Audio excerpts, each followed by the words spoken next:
Bismillahirrahmanirrahim. Assalamualaikum warahmatullahi wabarakatuh.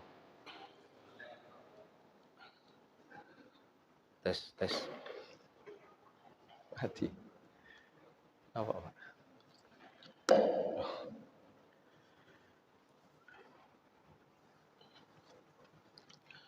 Alhamdulillahi rabbil alamin wa bihi nasta'inuhu ala umurid dunya waddin. Asyhadu an la ilaha illallah wahdahu la syarikalah wa asyhadu anna Muhammadan abduhu wa rasuluhu wa sayyidul mursalin. Allahumma salli wa sallim wa barik wa an'im ala nabiyyina wa sayyidina Muhammadin wa ala alihi wa sahbihi ajma'in. Qala Allah ta'ala fi kitabihil karim ya ayyuhalladzina amanu taqullaha haqqa tuqatih wa la tamutunna illa wa antum muslimun amma ba'd. Ma'asyiral muslimin wal muslimat rahimani wa rahimakumullah. Alhamdulillah, pada kesempatan yang mulia ini Allah Subhanahu wa taala kembali mempertemukan kita untuk melanjutkan pembacaan firman Allah Subhanahu wa taala dalam Quran surah Al-Kahfi. Kita berharap duduknya kita di majelis ilmu ini sebagai satu usaha kita untuk mendekatkan diri kepada Allah melalui kita mendengarkan firman-Nya yang mulia. Kita berharap mudah-mudahan kita mendapatkan ilmu yang bermanfaat. Demikian pula mendapatkan tambahan hidayah dan taufik darinya subhanahu wa ta'ala agar senantiasa mewujudkan ilmu di dalam amal saleh, dan mudah-mudahan kita kelak dimudahkan oleh Allah untuk masuk ke dalam jannah-Nya dan dijauhkan dari siksa nerakanya. Amin ya rabbal alamin. Nah, kita lanjutkan pembacaan surah Al-Kahfi beserta penjelasannya, dan kita sampai pada firman Allah Subhanahu wa taala ayat yang ke-57. Firman Allah surah Al-Kahfi ayat yang ke-57. A'udzubillahi minasyaitonir rajim. Wa man azlamu mimman dzukkira bi ayati rabbih fa'arada 'anha wa nasiya ma qaddamat yadah. Inna ja'alna 'ala qulubihim akinnatan ay yafqahuhu wa fi adhanihim waqra wa in tad'uhum ilal huda falan yahtadu idzan abada. Allah Subhanahu wa taala berfirman, wa man azlamu, dan siapakah orang yang paling zalim, ya, yang paling berbuat aniaya. Az-zulmu, ya, kezaliman itu maknanya adalah wad'u syai'in fi ghairi mahallihi, meletakkan sesuatu bukan pada tempatnya. Allah mengatakan, dan siapakah orang yang paling zalim daripada orang yang ketika diingatkan dengan ayat-ayat Tuhannya, ketika diingatkan dengan Al-Quranul Karim, dengan peringatan-peringatan yang Allah Subhanahu wa ta'ala telah tunjukkan, ya, kepada kita semuanya sebagai tanda-tanda kebesarannya, baik itu tertera di dalam Al-Quran sebagai ayat-ayat syar'iyah maupun segala tanda-tanda kebesaran Allah yang Allah tampakkan di seluruh alam semesta ini, yang para ulama menyebutnya dengan istilah ayat-ayat kauniyah, ya, seperti penciptaan langit dan bumi dan segala apa yang terkandung di antara keduanya. Fa'arada anha, kemudian dia berpaling darinya, berpaling dari ayat-ayat Tuhannya tersebut, tidak memperdulikannya, tidak memperhatikannya. Wa nasiya ma qaddamat yadah, dan dia melupakan apa yang telah dia kerjakan oleh kedua tangannya. Inna ja'alna ala qulubihim akinnatan, sesungguhnya kami telah menjadikan atas hati mereka ini akinnah, yaitu tutupan, an yafqahuhu, sehingga mereka tidak bisa memahami ayat-ayat Allah Subhanahu wa taala, tidak bisa memahami, ya, kebesaran Allah Subhanahu wa taala. Wa fi adhanihim waqra, dan Allah menjadikan pada telinga-telinga mereka waqra. Ya, sesuatu yang menjadi sumbatan. Ya, tersumbat telinganya. Wa in tad'uhum ilal huda falayahtadu idzan abada. Dan jika engkau menyeru mereka ilal huda, menuju kepada petunjuk, mengajak mereka untuk mengikuti petunjuk, falan yahtadu idzan abada, maka mereka selama-lamanya tidak akan mendapatkan petunjuk itu selamanya. Jadi petunjuk yang disampaikan itu tidak akan masuk ke dalam hatinya dan mewujudkan keimanan dalam dirinya. Jadi dalam ayat ini Allah Subhanahu wa taala membicarakan tentang keadaan orang dari kalangan orang-orang yang perbuatannya adalah perbuatan yang paling buruk. Allah menyebutkan waman azlamu, dan siapakah orang yang paling zalim, yang paling berbuat aniaya. Ada beberapa ayat yang Allah sebutkan dengan membuka ayat ini, ayat dengan kalimat man azlamu. Ya, ada beberapa ayat Allah menyebutkannya dengan bentuk yang sama, waman azlamu. Nah gitu. Seperti dalam ayat yang lain Allah mengatakan waman azlamu mimman mana'a masajidallah an yudhkara fiha ismuhu wa sa'a fi kharabiha. Dan siapakah orang yang paling zalim daripada orang yang senantiasa mencegah manusia dari memakmurkan masjid-masjid Allah dan berusaha untuk menghancurkan atau merobohkannya. Jadi kalimat waman azlamu ini menunjukkan betapa buruknya perbuatan yang dilakukan oleh orang yang disebutkan dalam ayat ini. Allah menyebutkan mimman dzukkira bi ayati rabbih fa'arada anha. Siapakah orang yang lebih berlaku zalim daripada orang yang jika diingatkan dengan ayat-ayat Tuhannya, jika disampaikan hidayah, petunjuk berupa Al-Quran, berupa penjelasan kepada orang tersebut, termasuk juga Allah mengingatkan orang tersebut melalui tanda-tanda kebesarannya di alam semesta ini. Allah menampakkan kehebatannya ketika menciptakan langit dan bumi yang mereka bisa melihatnya. Allah menciptakan makhluk dengan berbagai macam bentuk dan jenis yang bermacam-macam. Allah menciptakan manusia, ada laki-laki dan perempuan. Masing-masing manusia, laki-laki dan perempuan memiliki wajah yang berbeda-beda, memiliki postur tubuh yang tidak sama. Demikian pula Allah menciptakan makhluk yang lain, hewan, tumbuhan, jenisnya bermacam-macam.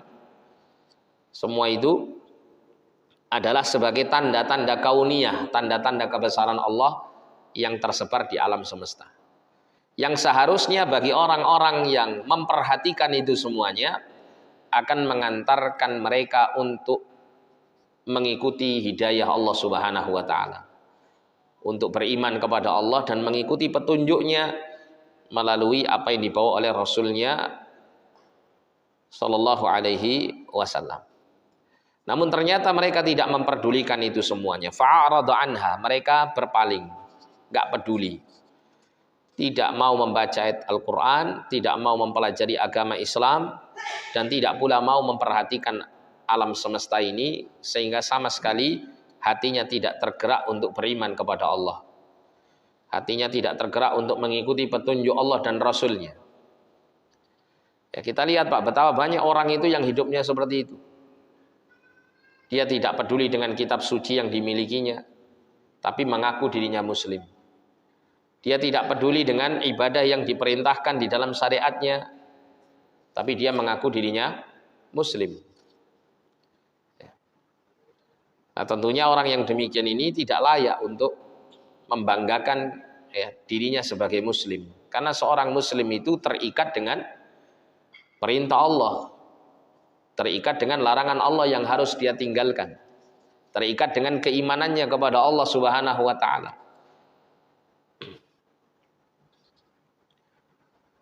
Kemudian fa'arada anha, dia berpaling dari ayat-ayat Allah Subhanahu wa taala itu. Wa nasiya ma qaddamat yadah. dan dia melupakan apa yang telah dia kerjakan dengan kedua tangannya, maksudnya dari dosa-dosa dan kesalahannya. Jadi orang itu ketika dia lupa atau meninggalkan zikrullah, mengingat Allah, dan meninggalkan pengajaran-pengajaran Allah, maka yang terjadi adalah dia tidak memperdulikan semua perbuatan dosanya. Dia akan melupakan semua kesalahan-kesalahannya, seakan-akan dia tidak pernah melakukan kesalahan sama sekali. Nah, ini orang yang berbahaya. Orang itu kalau misal dia melakukan dosa, kemudian dia menyadari dirinya melakukan dosa, dan dia menyadari bahwa akibat dari perbuatan dosanya itu kelak akan mendapatkan siksa dari Allah Subhanahu wa taala, maka orang yang seperti ini itu akan mudah untuk bersegera bertobat kepada Allah.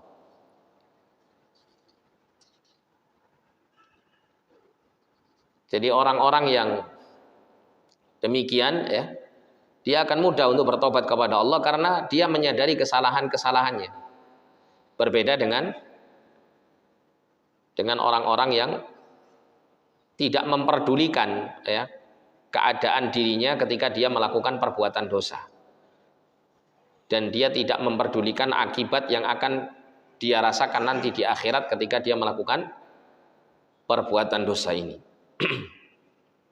Nah, ini ya perbedaan antara orang-orang yang zalim dan orang-orang yang beriman. Kalau orang-orang yang beriman itu ketika mereka melakukan perbuatan dosa, alladzina idza fa'alu fahishatan aw zalamu anfusahum, apabila mereka orang-orang beriman yang bertakwa kepada Allah melakukan perbuatan zalim kepada diri mereka sendiri, ya, atau melakukan perbuatan keji, perbuatan dosa yang dilarang oleh Allah Subhanahu wa taala, kemudian dia terjang, dia lakukan, maka orang yang beriman dan bertakwa itu zakarullah, mereka segera mengingat Allah.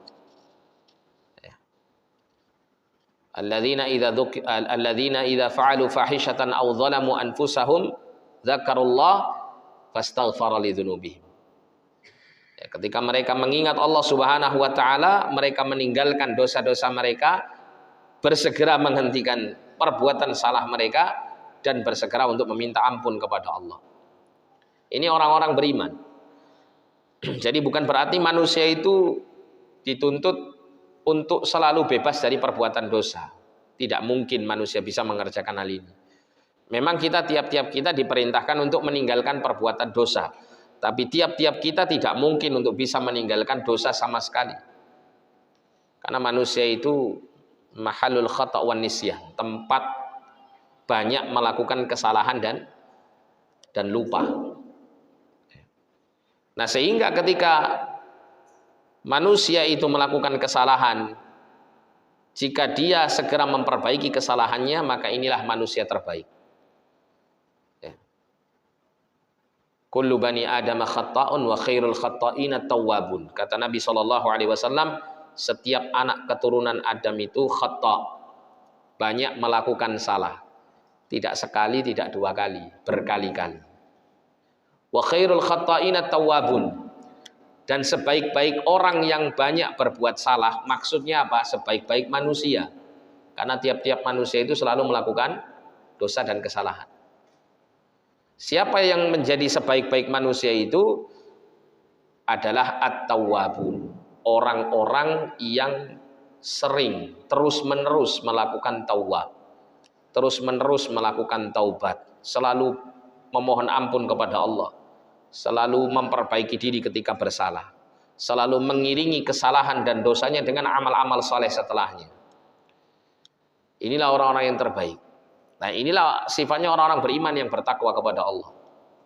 Tapi orang-orang yang berlaku zalim, mereka adalah orang-orang yang tidak peduli dengan ayat-ayat Allah, tidak mau mengingat Allah dan kebesarannya melalui ayat-ayat tersebut, baik ayat-ayat yang bersifat syar'iyah berupa Al-Quranul Karim atau pengajaran agama ini, ya, tidak mau dia pedulikan. Atau dia juga tidak memperdulikan segala tanda-tanda kebesaran Allah yang tersebar di alam semesta ini, yang menunjukkan keagungan dan keesaan Allah Subhanahu wa taala. Dia tidak peduli dengan itu. Bahkan ya, dia selalu bergelimang dosa dan kesalahan sampai dia melupakan dosa-dosanya, tidak mengingat dosa-dosa itu. Karena apa? Karena sudah biasa. Orang kalau dia menganggap sebuah perkara itu biasa, maka dia akan melakukannya tanpa ada penyesalan, tanpa diingat-ingat, karena itu sesuatu hal yang biasa. Tapi kalau sesuatu itu dianggap tidak biasa, apalagi itu perbuatan dosa, dia menganggap bahwa perbuatan yang dilakukannya itu akan menjadikan dia terancam dengan siksa Allah Subhanahu wa taala kelak di hari kiamat, maka dia tidak akan pernah melupakan perbuatan itu. Dia tidak akan pernah merasakan tenang sampai dia mendapatkan ampunan dari Allah Subhanahu wa taala. Sehingga dia akan selalu memohon ampun kepada Allah atas dosa dan kesalahannya. Itulah perbedaan antara orang yang melupakan perbuatan dosanya karena merasa biasa, dengan orang-orang yang menganggap besar perbuatan dosa karena ia adalah merupakan perbuatan durhaka kepada Allah Subhanahu wa taala. Ya, oleh karena itu kita diperintahkan oleh Allah, atau diperintahkan dalam syariat ini, untuk tidak meremehkan dosa. Ya, meskipun itu dosa kecil. Oleh karena itu ada sebuah ungkapan dari para ulama kita di masa dahulu. La tanzur ila sigharil ma'siyah. Jangan Anda itu melihat dari kecilnya perbuatan dosa. Alah iki dosa kecil, enggak apa-apa. Toh dengan istighfar selesai masalahnya. Diampuni sama Allah. La tanzur ila sigharil ma'siyah. Jangan Anda melihat kepada kecilnya dosa. Walakin unzur ila man asaita. Akan tetapi coba Anda perhatikan kepada siapa Anda itu berdosa, kepada siapa Anda itu durhaka, kepada Allah Subhanahu wa taala. Tuhan yang maha besar, yang keagungan Allah Subhanahu wa taala ini sangat luar biasa. Bayangkan Pak ya, keagungan dan kebesaran zatnya itu kita tidak bisa menggambarkan bagaimana besarnya, tapi kita mencoba untuk memahami kebesaran Allah SWT secara zatnya, belum yang lainnya, itu melalui makhluk Allah yang besar. Allah itu memiliki makhluk yang namanya kursi. Kursi itu kata Ibnu Abbas radhiyallahu anhu adalah maudhi'u qadamaillah, tempat di mana kaki Allah itu berada di sana. Ini jangan digambarkan ya, jangan dibayangkan Pak. Karena nggak mungkin kita membayangkan sesuatu yang gaib. Kursi Allah ini dibandingkan dengan makhluk yang paling besar yaitu arsy, singgasana Allah. Itu seperti kursi dibandingkan dengan seluruh alam, ya, langit yang 7 maupun bumi yang 7. Dibandingkan dengan itu alam semesta ini selain dari kursi itu seperti cincin yang dilemparkan di tengah padang pasir yang luas. Cincin itu alam semesta yang kita huni ini, bumi dan seluruh langit itu ya. Itu ibarat cincinnya. Kursi Allah itu seperti padang pasir yang luas. Sangat besar sekali. Lah kursi itu dibandingkan dengan arsy Allah Subhanahu wa taala, dengan singgasana Allah Subhanahu wa taala, itu seperti cincin yang dilemparkan di tengah padang pasir. Kursinya dibandingkan dengan arsy-nya. Lah arsy ini di atas arsy Allah Subhanahu wa taala. Arsy makhluk Allah yang paling besar. Nah, sekarang kalau kursi dibandingkan dengan alam semesta yang kita huni ini sebesar itu, dan kursi dibandingkan dengan arsy Allah lebih besar daripada kursi, seperti halnya cincin yang dilemparkan di tengah padang pasir yang luas, terus bagaimana kebesaran zat Allah Subhanahu wa taala? Tidak bisa digambarkan. Sedangkan seluruh makhluk itu butuh kepada Allah, hatta arsy Allah pun butuh kepada Allah. Allah tidak membutuhkan arsy, tapi arsy makhluk Allah ini butuh kepada Allah. Keagungan Allah yang luar biasa. Nah, kalau kita terus menanamkan pada diri kita ini betapa agungnya Allah, betapa besarnya Allah, dan mengingat bagaimana besarnya pula siksa yang Allah Ta'ala berikan kepada manusia-manusia yang durhaka, maka disitulah kita tidak akan berani untuk durhaka kepada Allah meskipun dengan dosa yang kecil.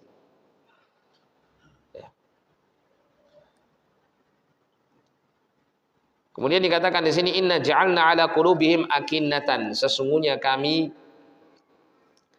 telah menjadikan atas hati-hati mereka itu akinnatan, penutup.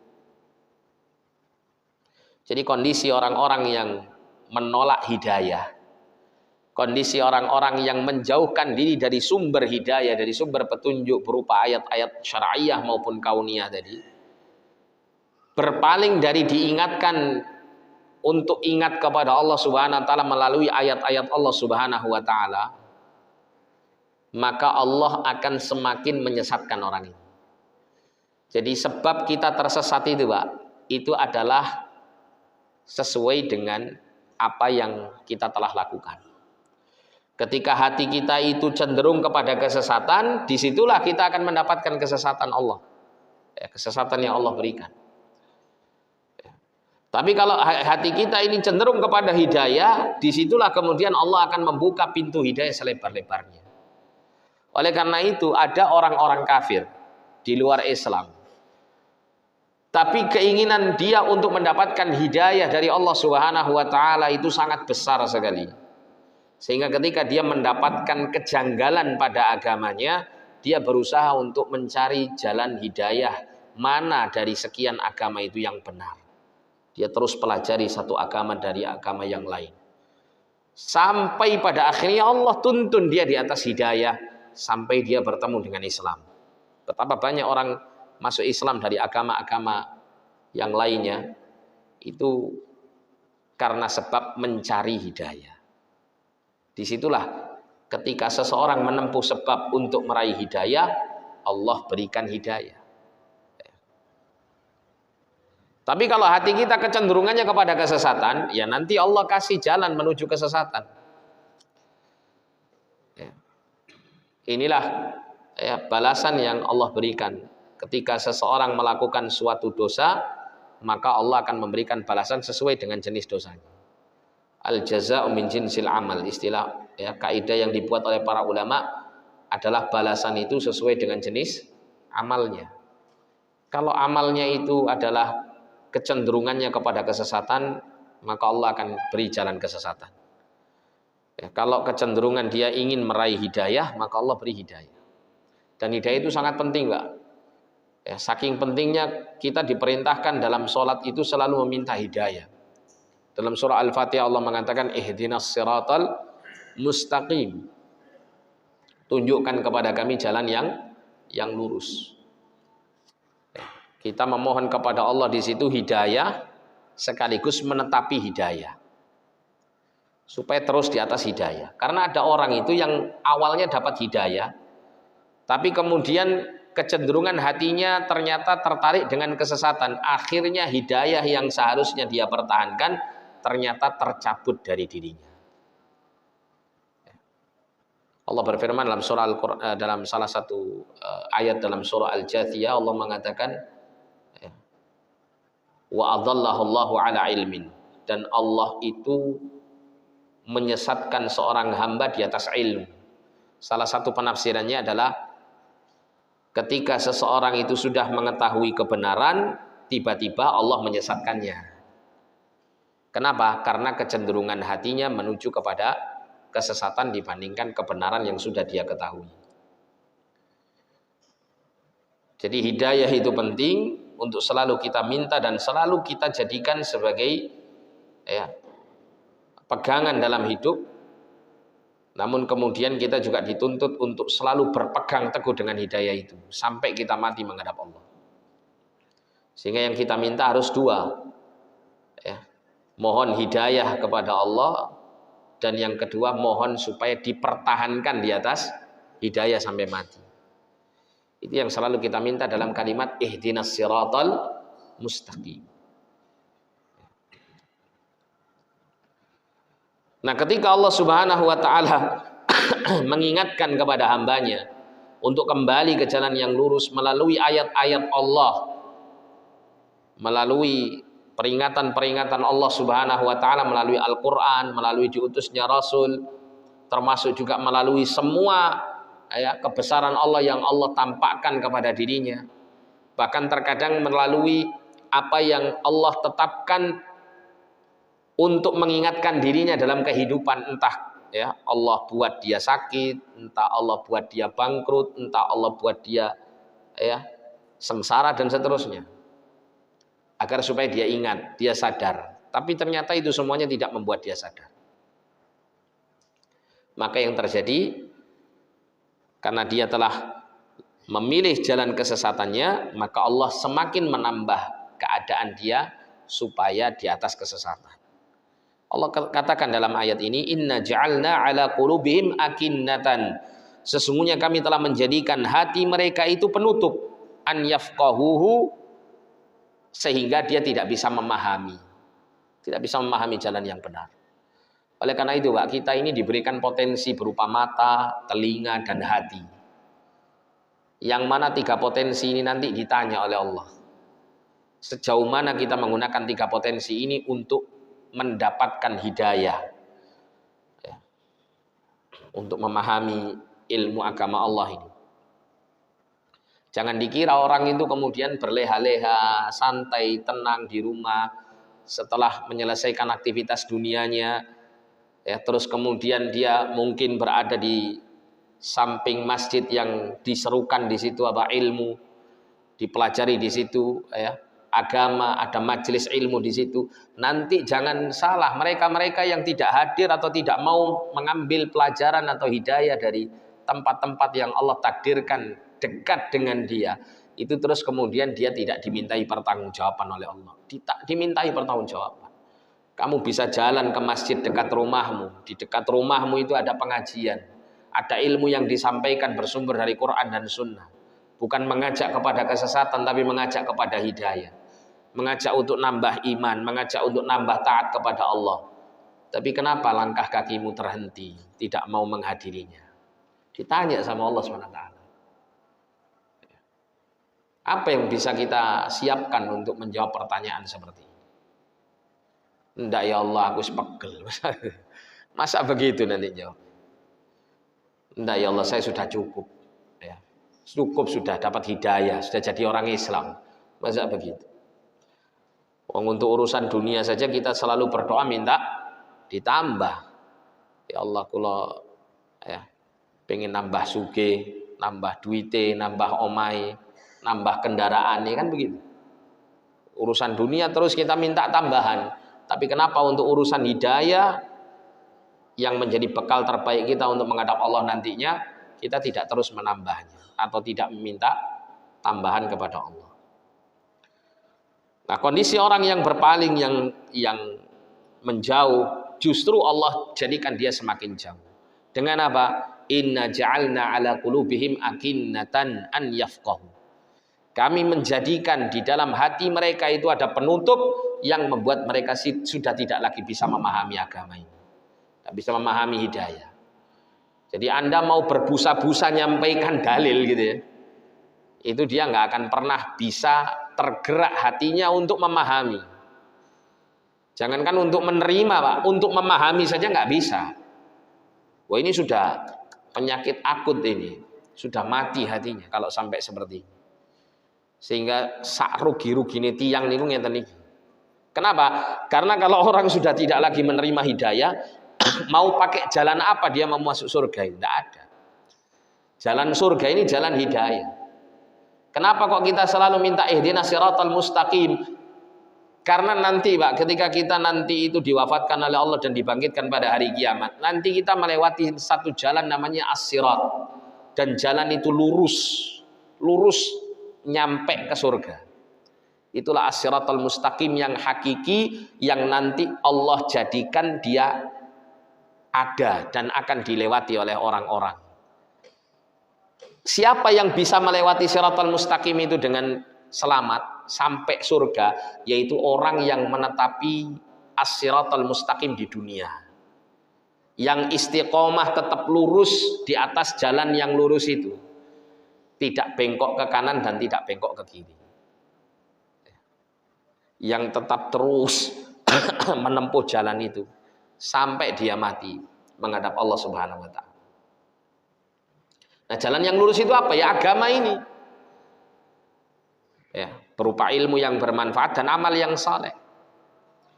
Itulah yang menjadi jalan yang lurus. Kalau kita memiliki ilmu yang benar, ilmu yang bermanfaat, dan kemudian kita amalkan menjadi amal yang saleh dengan niat ikhlas kita mengerjakannya sesuai dengan petunjuk sunnah Rasulullah, maka kita berada di jalan yang lurus. Dan kalau itu terus kita lakukan sampai kita mati, nanti pada hari kiamat kita dimudahkan untuk melalui jalan itu, as-siratal mustaqim. Yang digambarkan sama Nabi SAW, jalan itu adalah jalan yang selembut rambut, selembut satu helai rambut. Kita tahu Pak, rambut kita ini kan tipis sekali ya,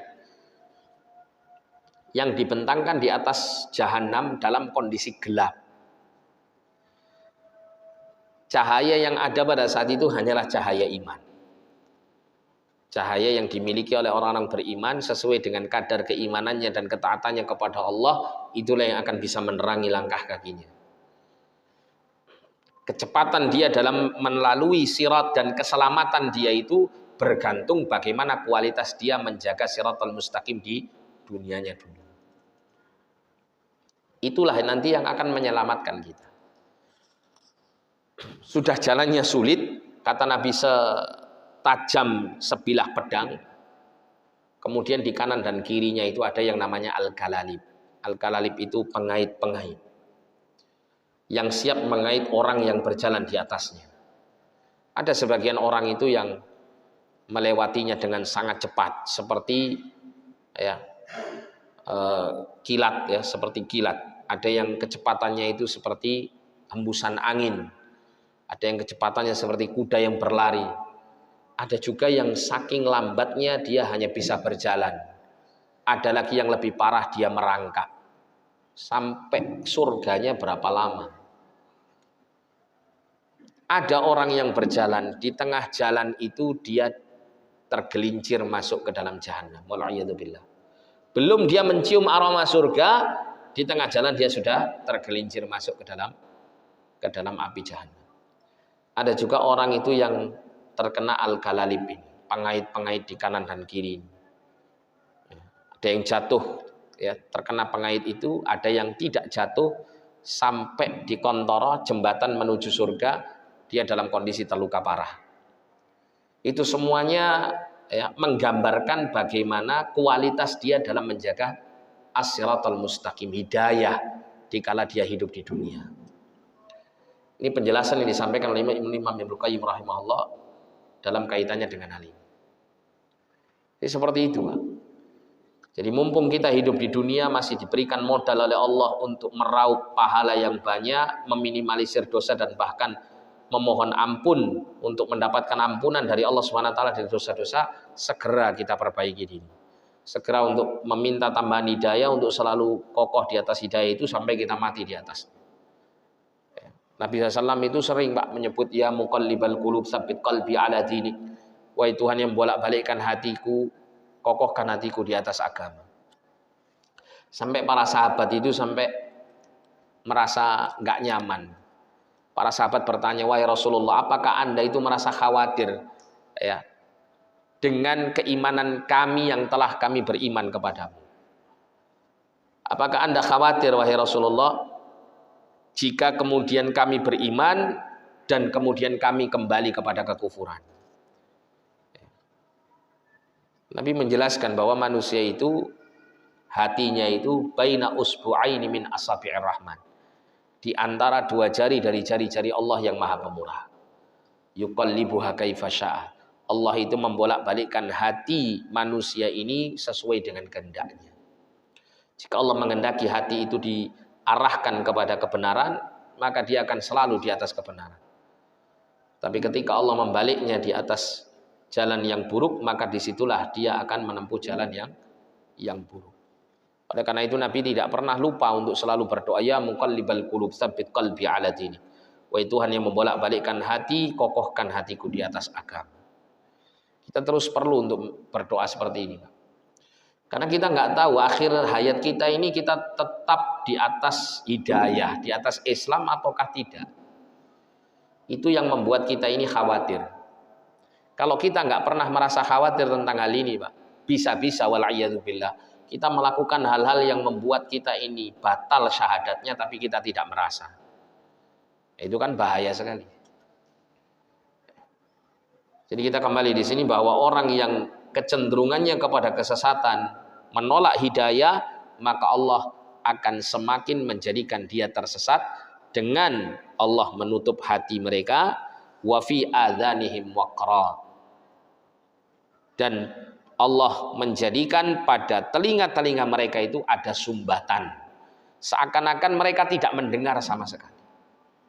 Betapa banyak kita melihat ada orang-orang itu yang tahu di masjid ini misalnya ada majelis ilmu dibacakan ayat Al-Quran, hadis Nabi, dengar gitu ya dari rumahnya, tapi tidak tergerak untuk datang ke majelis ilmu, untuk datang ke masjid. Padahal dengan melangkah beberapa langkah dia sudah sampai, tidak membutuhkan ya, tenaga yang banyak.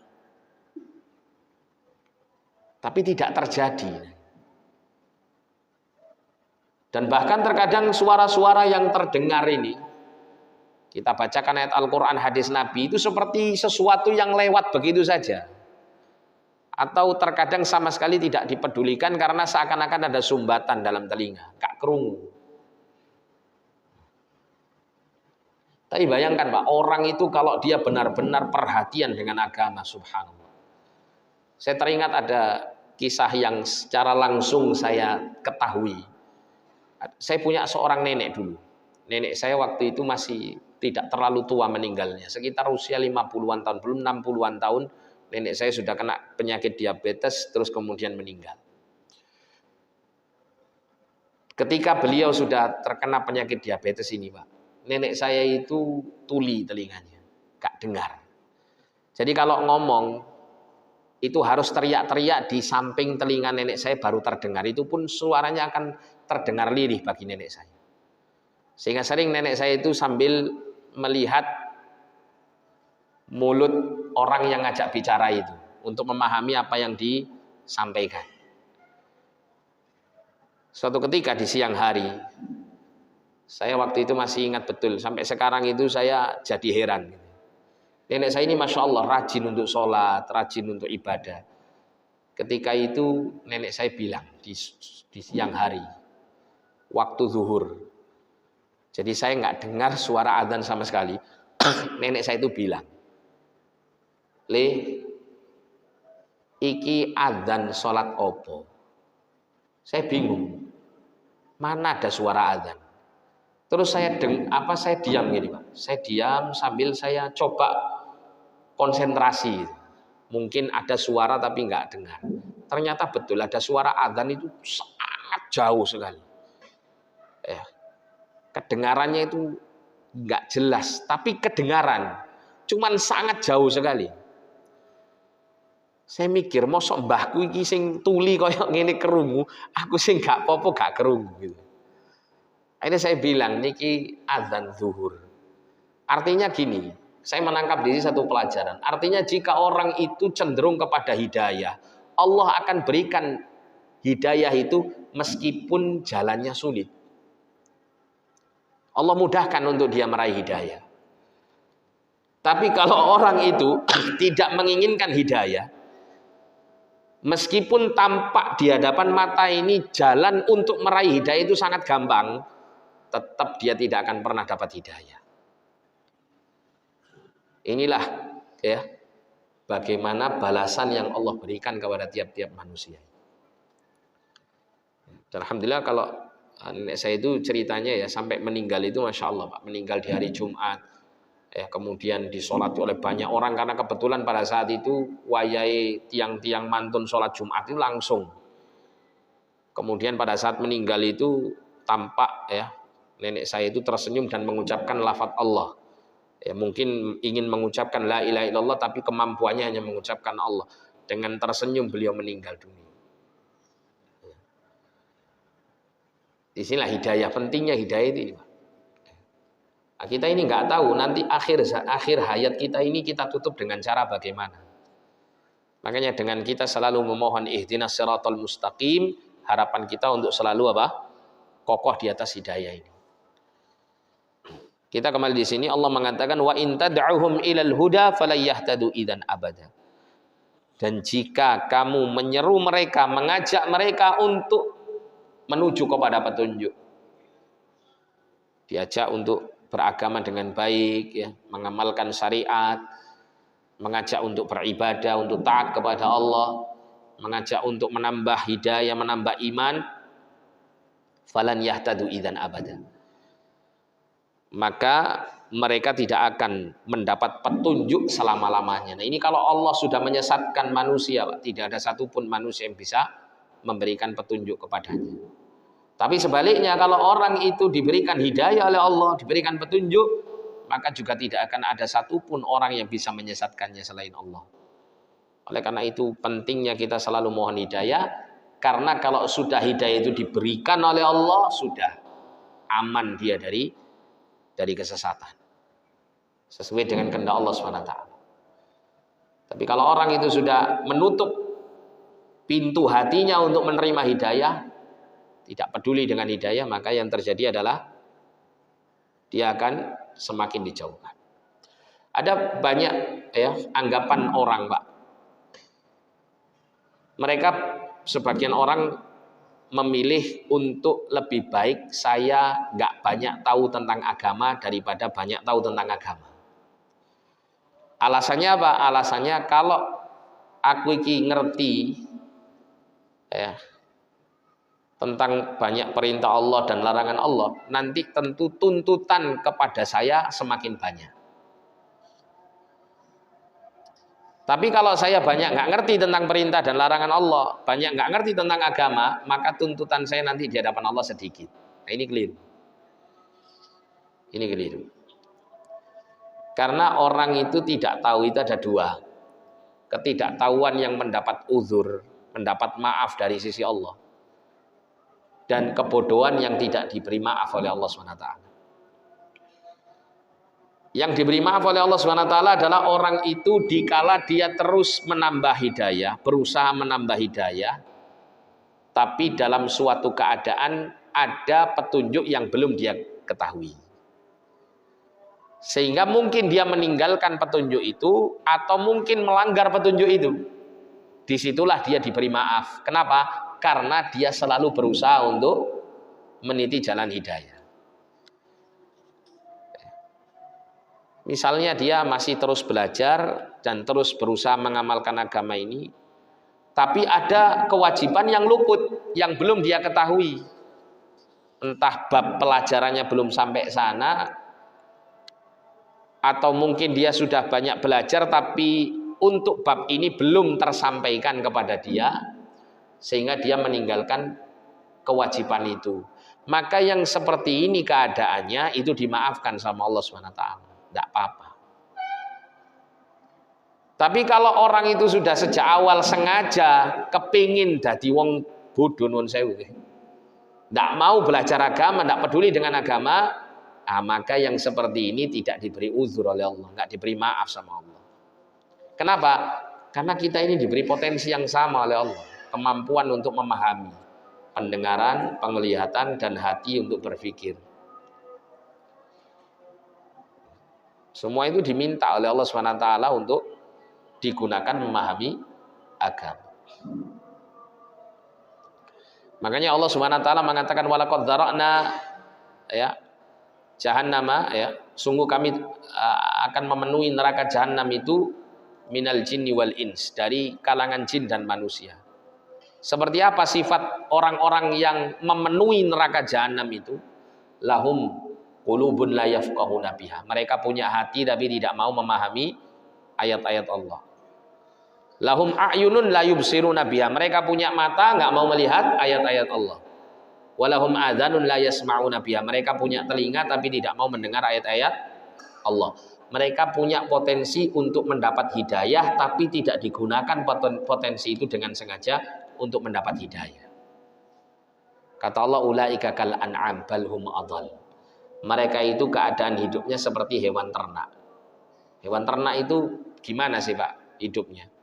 Hewan ternak itu kan kawin, makan, minum, kerja. Hewan ternak itu kerja. Ya, seperti sapi itu kan kerja Pak. Apa kerjanya sapi? Damel bajak sawah. Kan kalau zaman dulu kan butuh hewan-hewan ternak untuk melakukan kegiatan sehari-hari. Seperti juga kuda digunakan untuk transportasi. Ya. Terus kemudian beberapa hewan ternak yang lain untuk mengangkut barang-barang kan begitu. Kerja, makan, minum, kawin. Lah kalau orang itu hidupnya kados ngeten iki, nah kan eman. Ya. Kalau memang hidupnya hanya untuk kerja, makan, minum, kawin gitu ya, apalagi nambah main-main, nah gitu. Yang terjadi nggak ada ubahnya dengan hewan ternak. Yang ngapain dia dibuat ya untuk jadi manusia? Ya mending dia jadi hewan ternak saja kan begitu. Tapi kata Allah balhum adhal, bahkan orang ini lebih sesat lagi daripada hewan ternak. Kenapa? Karena punya potensi untuk memuliakan dirinya dengan hidayah, tapi dia tidak gunakan potensi itu. Dia lebih senang mengikuti hawa nafsu hewaninya, sehingga dia dengan hewan tidak ada bedanya. Justru dia lebih sesat karena apa tadi? Punya potensi untuk memuliakan diri tapi tidak digunakan. Lah kalau hewan ternak memang wajar Allah ciptakan seperti itu, enggak punya akal. Ya, jenengan bacakan ayat Quran 1000 kali ya enggak paham sapi ini. Kan gitu. Kenapa? Karena tidak berakal, tidak memiliki potensi untuk memahami ayat Al-Quran, memahami petunjuk. Nah kalau manusia yang seharusnya memiliki potensi untuk memahami itu tidak dia gunakan untuk memahami dengan sengaja, nah, maka ini lebih sesat keadaannya. Dan nanti termasuk golongan orang yang memenuhi neraka Jahannam wal'iyadzubillah, menyengaja untuk bodoh terhadap agama ini. Inilah bahayanya.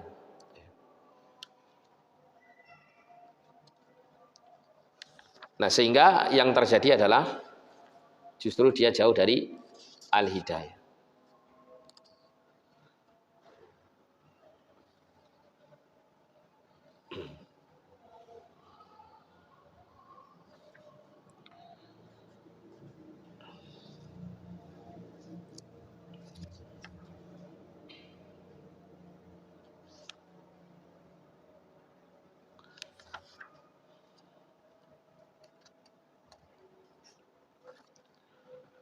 Nah terkadang juga ya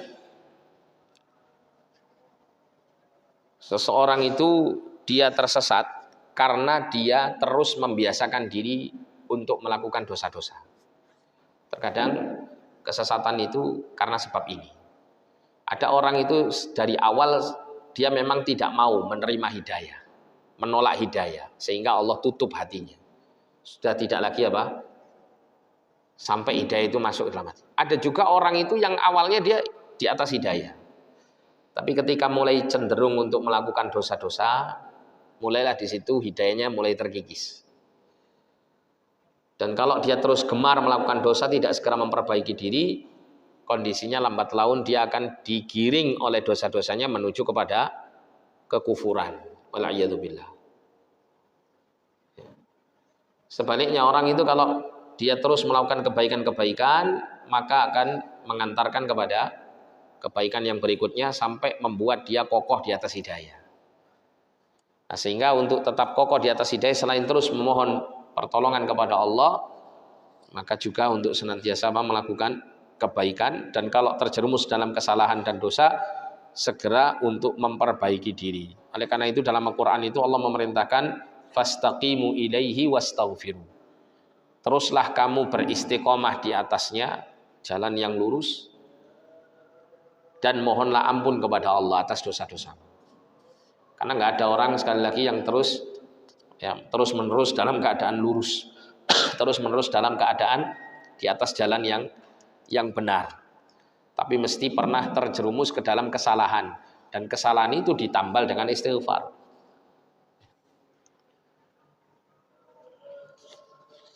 Ada sebuah hadis Nabi SAW yang menerangkan tentang hal ini, ya, bahwa perbuatan baik itu akan mengantarkan kepada kebaikan dan terus kepada kebaikan, sedangkan perbuatan dosa dan keburukan itu akan mengantarkan kepada suatu keadaan keburukan yang lebih, bahkan mengantarkan kepada kekufuran. Ya, salah satunya adalah dalam hadis Nabi SAW, Nabi mengatakan, "Alaikum bisidqi, fa inna sidqa yahdi ilal bir." Wajib bagimu untuk selalu menetapi kejujuran, karena sesungguhnya kejujuran itu mengantarkan kamu kepada kebaikan. Wa innal birra yahdi ilal jannah, dan kebaikan itu akan mengantarkan kamu kepada surga. Wa ma yazalu rajulu yasduqu wa yataharra sidqa hatta yuktaba 'indallahi siddiqan, dan ada orang itu yang terus berusaha untuk melakukan kejujuran dalam hidupnya, sampai dia menjadikan kejujuran itu sebagai kebiasaan hidupnya, sehingga dicatatlah dia sebagai orang yang jujur di sisi Allah, orang yang siddiq. Orang siddiq ini termasuk orang yang tingkatannya di dalam surga itu tingkatan tinggi setelah para nabi dan para rasul. Wa iyyakumul kadzib, dan jauhilah oleh kalian kedustaan, fa innal kadziba yahdi ilal fujur, karena yang namanya dusta, berbohong, itu akan mengantarkan kepada al-fujur, kepada dosa-dosa. Wa innal fujura yahdi ilan nar, dan dosa-dosa itu mengantarkan seseorang itu kepada neraka. Wa ma yazalu rajulu yakdzibu wa yataharral kadziba hatta yuktaba 'indallahi kadzaban, dan ada orang itu yang selalu dia ini berbohong, berdusta, dan terus menjadikan kebiasaan hidupnya itu untuk selalu berdusta. Hatta yuktaba 'indallahi kadzaban, sehingga dia dicatat sebagai orang yang selalu berdusta. Ya, kalau sudah selalu berdusta berarti sudah mesti neraka tempatnya. Wal'iyadzubillah. Padahal orang itu ketika dia melakukan maksiat, melakukan kedustaan, awal mesti akan bertentangan, gelisah dalam hatinya, tidak sesuai dengan keinginan hatinya. Tapi kalau dia terus-menerus melakukan dosa itu, lambat laun akan menjadi biasa. Nah, kalau sudah menjadi biasa, dikhawatirkan dia akan selalu di atas kedustaan, selalu di atas kesalahan. Sama dengan dosa-dosa yang lain demikian. Awal melakukan dosa, misalnya dosa zina, hatinya tidak merasa nyaman, gelisah. Tapi kalau dia terus-menerus melakukannya, lambat laun kegelisahan itu akan hilang. Nah, kalau sudah gelisahnya terhadap suatu perbuatan dosa itu hilang, maka dia akan menganggap biasa dosa itu. Dan khawatirnya suatu saat nanti dia akan menghalalkan dosa tersebut, dan ini bukan lagi menjadi sebuah dosa besar, tapi ini justru menjadi kekufuran yang mengeluarkan dia dari agama. Wal'iyadzubillah. Wallahu a'lam bishawab. Insyaallah untuk pertemuan berikut kita akan masuk pada ayat yang berikutnya, ayat 58 dalam surah Al-Kahfi. Kita tutup dengan doa kafaratul majelis. Subhanakallahumma wa bihamdika asyhadu an la ilaha illa anta astaghfiruka wa atubu ilaik. Wa sallallahu ala nabiyyina Muhammadin wa ala alihi wa sahbihi wasallam.